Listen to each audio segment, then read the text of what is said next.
Introducing the Enron egg.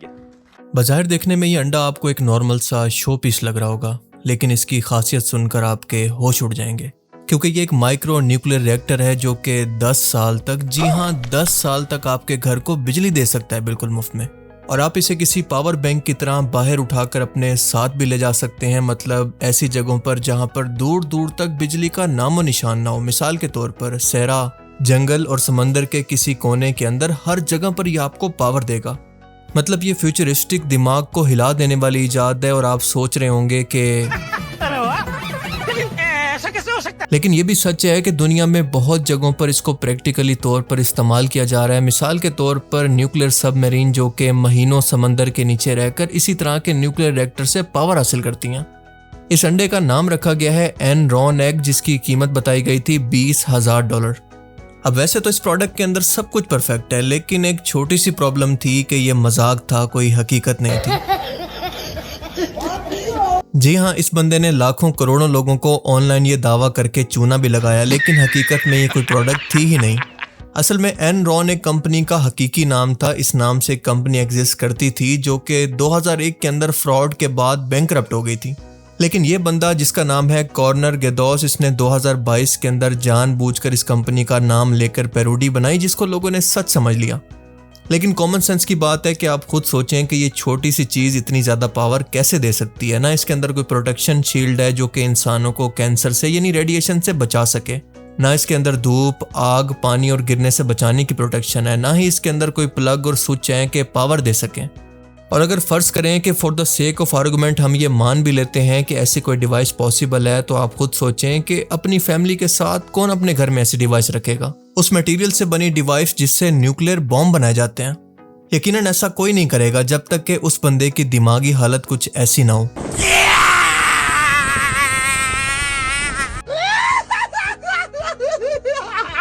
जब इस funny concept को इंट्रोड्यूस करवाया गया था 2022 के अंदर, तो हज़ारों लोगों ने इसकी वेबसाइट को सर्च करके इसको ऑर्डर करने की भी कोशिश की, लेकिन बाद में इन लोगों को पता चला कि ये सिर्फ मजाक था। मतलब वेस्ट में भी इस तरह के गधे मौजूद हैं जो कि इस तरह की बातों पर यकीन कर लेते हैं, क्योंकि कॉमन सेंस है कि न्यूक्लियर एनरिचमेंट की इजाज़त किसी भी आम शहरी और कंपनी को दी नहीं जाती। इस तरह की एनरिचमेंट गवर्नमेंट अपनी निगरानी के अंदर खुद करवाती है, और इसके अलावा इंटरनेशनल इदारे जैसा कि IAEA इसकी इंस्पेक्शन करते हैं। मतलब कोई भी मुंह उठा के इस तरह की प्रोडक्ट नहीं बना सकता। और इसीलिए पहली बार जब इंजीनियर्स ने इस प्रोडक्ट को देखा था तो उनका रिएक्शन भी इस बंदे के बारे में ऐसा ही था। देखो देखो, दरिंदगी चेहरे से टपकती है, नंबर 1 का कमीना है। जी जी जी, आंखें देखो, नीयत में खोट साफ नजर आता है। वैसे अगर ये सच होती तो क्या $20,000 के बदले आप इस प्रोडक्ट को खरीदना पसंद करते? मुझे कमेंट सेक्शन में जरूर बताइएगा। Amazing random facts around the world के सीजन 2 पार्ट 47 में खुशामदीद। एक ऐसी मुनफरिद वीडियो सीरीज जिसमें हम दुनिया और कायनात से मुतल्लिक ऐसी हैरत अंगेज और ऐसी इंटरेस्टिंग किस्म की फैक्ट्स जानते हैं जो कि आपने आज से पहले कभी ना सुनी हो, और इनके बारे में जानकर आप एक ही वर्ड बोलेंगे, मुझे क्यों तोड़ा? तो चलिए शुरू करते हैं आज का ये इंटरेस्टिंग एपिसोड।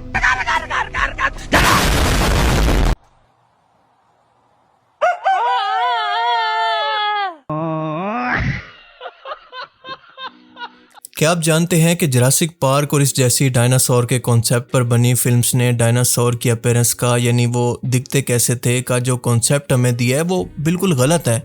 आइए ज़रा शॉर्ट में समझें कि डायनासोर की डिस्कवरी के बाद साइंटिस्ट ने ये जानने के लिए कि ये दिखते कैसे होंगे एक टेक्निक इस्तेमाल की जिसको कहते हैं स्किन रैपिंग।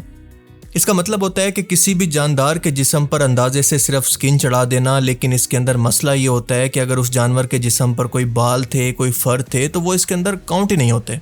और इसलिए ये तरीका बहुत ही कंट्रोवर्शियल है डायनासोर्स के मामले में, क्योंकि इससे ये अंदाज़ा लगाना पॉसिबल ही नहीं है कि डायनासोर के बालों और परों का क्या स्ट्रक्चर था। मतलब ये पॉसिबल है कि आज जो डायनासोर आपको इस तरह के दिखाए जाते हैं, असल में इनके पर हों, जिस्म बालों से ढका हो, बॉडी फैट बहुत ज़्यादा हो और बिल्कुल डिफरेंट दिखते हों। मतलब ये डिज़ाइन डायनासोर का साइंटिस्ट की और आर्कियोलॉजिस्ट की सुस्ती का रिजल्ट है, जो कि हकीकत के अंदर बिल्कुल भी ऐसे नहीं थे। आज की लेटेस्ट डिस्कवरीज ये बताती हैं कि ज़्यादातर डायनासोर के मुर्गी की तरह बाल और पर थे, और आगे से भी काफ़ी हिस्सा उन्हीं की तरह था। मतलब कईयों के बाजू की जगह पर मुर्गियों की तरह जिस्म परों से ढका हुआ था, जो कि बिल्कुल देखना पॉसिबल है। अगर आप जुरासिक वर्ल्ड के नए एपिसोड में देखें तो इसी कॉन्सेप्ट को दिखाया गया है। सो इसका मतलब है कि ये पॉसिबल है कि शायद किसी डायनासोर की पोनी हो या फिर कोई हेयर स्टाइल भी हो। खैर ये तो मजाक की बात थी, बट रियलिटी ये है कि आज यही स्किन रैपिंग टेक्निक अगर हम आज के दौर के जानवरों पर अप्लाई करें तो क्या आप जानते हैं कि भालू को ऐसा दिखना चाहिए, हिप्पो को इस तरह का, जेब्रा को इस तरह का और ऑल को इस तरह का। मतलब इस टेक्निक से आप किसी भी जानवर की असल शक्ल सूरत को नहीं समझ पाएंगे कि वो रियलिटी में दिखता कैसे था। सो इसीलिए डायनासोर सिर्फ हड्डियों का और गोश्त का ढांचा नहीं थे जिस पर हमने सिर्फ स्किन चढ़ा दी है कि ये ऐसे दिखते थे, बल्कि वो रियल के अंदर बिल्कुल भी ऐसे नहीं थे। उनको जिस तरह का रेप्टिलियंस के करीब दिखाया गया है, जिस तरह से कमोडो ड्रैगन को और उसके अलावा क्रोकोडाइल को दिखाया जाता है, वो बिल्कुल ऐसे नहीं थे, बल्कि इनमें से ज़्यादातर तो मुर्गी की तरह क्यूट हो सकते हैं। मिसाल के तौर पर जुरासिक पार्क की एक मूवी के अंदर ब्लू नाम के एक वेलोसिरैप्टर को दिखाया गया है कि ये तकरीबन 6 फीट हाइट के अंदर बड़ा इंतहाई खतरनाक शिकारी है। लेकिन क्या आप जानते हैं कि इसका असल साइज सिर्फ 2 फीट ऊंचा था, जो कि आज के टर्की के साइज के बराबर है।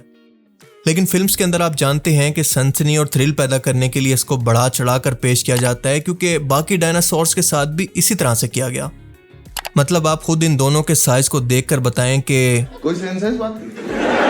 और जो बेचारी ऑडियंस फिल्म्स के अंदर इनको देखकर इसी तरह से इमेजिन करती रही, आज वो बेचारी सोचती होगी कि वो चूना लगा दिया। बिल्कुल इसी तरह से डायनासोर के बादशाह टी-रेक्स के बारे में भी इसी तरह की गलतफहमियां मशहूर है। मिसाल के तौर पर वो इतना फुर्तीला और खूनखार था कि इंतहाई तेजी से किसी भी चीज का पीछा कर सकता था। तेरी बहन का कौन है तू?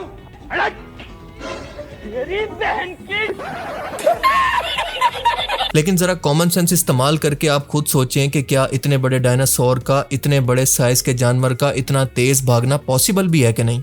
सच ये है कि अपने इतने बड़े साइज के साथ वो सिर्फ 20 से 25 किलोमीटर पर घंटा की स्पीड पर ही भाग सकता था। और आज की गाड़ियों के बारे में आप जानते हैं कि वो कितनी ज़्यादा तेज़ रफ्तार हैं।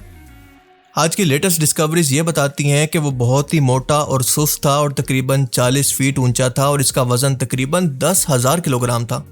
और शायद इसकी आवाज़ भी इतनी ख़तरनाक नहीं थी जैसा कि फिल्म्स के अंदर दिखाई जाती है, बल्कि हकीकत के अंदर शायद वो इस तरह की थी।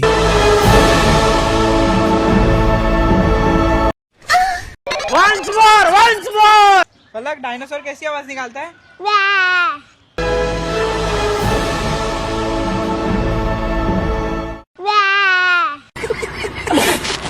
अगर मैं आपसे ये कहूं कि हिंदुओं के सबसे पावरफुल और मुकद्दस खुदा में से एक हनुमान को पाकिस्तान के अंदर देखा गया है, तो क्या आप मेरी बात का यकीन करेंगे? मुझे पता है नहीं करेंगे, इसलिए ज़रा ये वीडियो देखें पहले।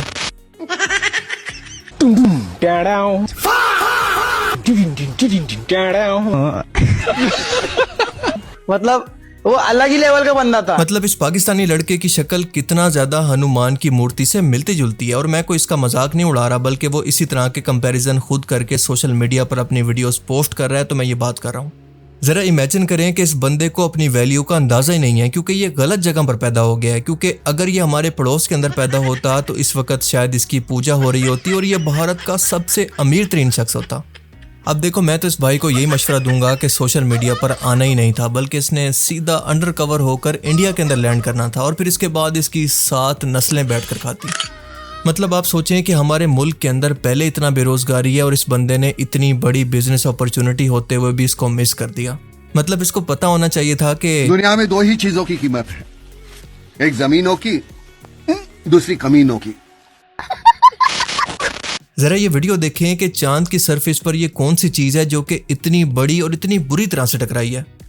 अब वैसे तो ये वीडियो आर्टिफिशियल जनरेटेड है, लेकिन ये वाकया हकीकत में हुआ है, क्योंकि 5 अगस्त को स्पेस एक्स का, जो कि एलॉन मस्क की कंपनी है, इसका एक बिल्डिंग जितना बड़ा रॉकेट चांद से टकराकर तबाह हो गया, जिसका इम्पैक्ट आप वीडियो के अंदर देख सकते हैं। मगर सवाल है कि क्यों और कैसे। दरअसल ये स्पेस एक्स का फैल्कन 9 रॉकेट का ऊपरी हिस्सा है, जो कि 8700 किलोमीटर पर घंटा की स्पीड से मून की सरफेस से टकराया। और ये कोई हादसाती तौर पर नहीं हुआ, बल्कि ये रॉकेट अपना मिशन मुकम्मल करके खला के अंदर ऐसे ही आवारा घूम रहा था। जनवरी 2025 के अंदर इसको एक अहम खलाई मिशन के लिए लॉन्च किया गया था, लेकिन इसका काम था चांद तक सामान पहुंचाना और इसने 2 स्पेस व्हीकल्स को पहुंचा भी दिया। एक का नाम था ब्लू गोस्ट, जिसको चांद पर उतरना था, और दूसरी थी आई स्पेस का लैंडर, जिसका मिशन भी चांद से मुतल्लिक था। सो जब ये काम मुकम्मल हो गया तो फैल्कन 9 का ऊपर वाला हिस्सा अलग हो गया और वो हिस्सा ज़मीन पर वापस नहीं आया, बल्कि खला के अंदर ही घूमता रहा और तकरीबन 1.5 साल तक इसी तरह से घूमता रहा। और आखिरकार अब जाकर वो चांद की ग्रेविटी की वजह से उसकी तरफ खिंचा गया और जाकर उससे टकरा गया। इसका वजन था तकरीबन 4 टन और इसको ज़मीन पर वापस इसलिए नहीं लाया गया क्योंकि इसके अंदर इतना फ्यूल ही नहीं बचा था कि इसको ज़मीन के एटमॉस्फेयर के अंदर वापस लाकर जलाया जा सके। इस इम्पैक्ट की शिद्दत इतनी ज़्यादा थी कि जहाँ पर यह जाकर टकराया वहाँ पर तकरीबन 100 से लेकर 130 फीट चौड़ा गड़ा बन गया। और इसके बाद यकीनन चांद की बैक साइड पर मौजूद एलियन बेचारों की ये हालत हुई होगी। हमको जिंदा मत छोड़ो सालो, हम कोई मंदिर का घंटा है कि कोई भी आके बजा जाता है। अब जरा इस बंदे की हालत चेक करें जो कि अफ्रीकन मुल्क नाइजीरिया का एक प्रीचर है जहां पर गुर्बत और जहालत बहुत ज़्यादा है और ये अपने लोगों को बाइबल पढ़कर ये दावा कर रहा है कि मैं भी प्रॉफिट मूसा की तरह समंदर को 2 टुकड़ों का मोजा करके दिखाऊंगा। लेकिन जैसे ही वो ये मोजा करने के लिए समंदर के करीब जाता है तो समंदर तो 2 टुकड़े नहीं होता लेकिन खुद फिरौन की तरह डूबने से बाल बाल बच जाता है।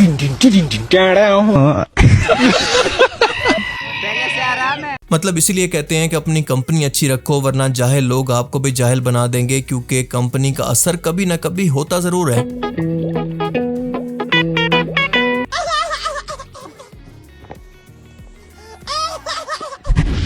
अब जरा ये देखें कि जापान वाकई बाकी दुनिया से हर मामले के अंदर बिल्कुल अलग और एडवांस चल रहा है। मिसाल के तौर पर ये फाइटर जेट एक जैसे नहीं दिखते बल्कि इसके अंदर जापान ने क्रिएटिविटी डाल दी है। मतलब आम से और बोरिंग दिखने वाले वो फाइटर जेट जो कि हर मुल्क के एक ही जैसे दिखते हैं, लेकिन जापान ने एक नया ऐसा ट्रेंड इंट्रोड्यूस करवाया है जिसके अंदर हर एक फाइटर जेट को यूनिक तरीके से डिज़ाइन के साथ पेंट किया जाता है और ये कुछ ऐसे दिखते हैं जहां पर जापान की सकाफत और इसकी क्रिएटिविटी वाज़े नज़र आती है। इस तरह के फाइटर जेट्स को ज़्यादातर एयर शोज़ के अंदर डिस्प्ले के लिए बनाया जाता है जो कि बहुत ही खूबसूरत लगते हैं। वैसे अगर हमारे मुल्क के अंदर ये ट्रेंड अपनाया जाता और इस जहाज़ पर कुछ पेंट किया जाता तो आपको पता है कि यहाँ पर मर्दाना कमज़ोरी, शर्तिया रंग गोरा करें, इंग्लिश सीखें सिर्फ 5 दिन के अंदर या 1 हफ्ते के अंदर और काले जादू की क्रिएटिविटी होती। पर मजाक से हटकर आपको ये क्रिएटिविटी कैसी लगी मुझे कमेंट सेक्शन के अंदर ज़रूर बताइएगा। तो आज के amazing random facts around the world की सीरीज़ में सिर्फ इतना ही। आपको इनमें से सबसे अमेजिंग फैक्ट्स कौन सी लगी और क्यों, मुझे कमेंट करके बताइएगा क्योंकि मैं ज़रूर सुनना चाहूँगा। Thanks for watching this video. Allah Hafiz.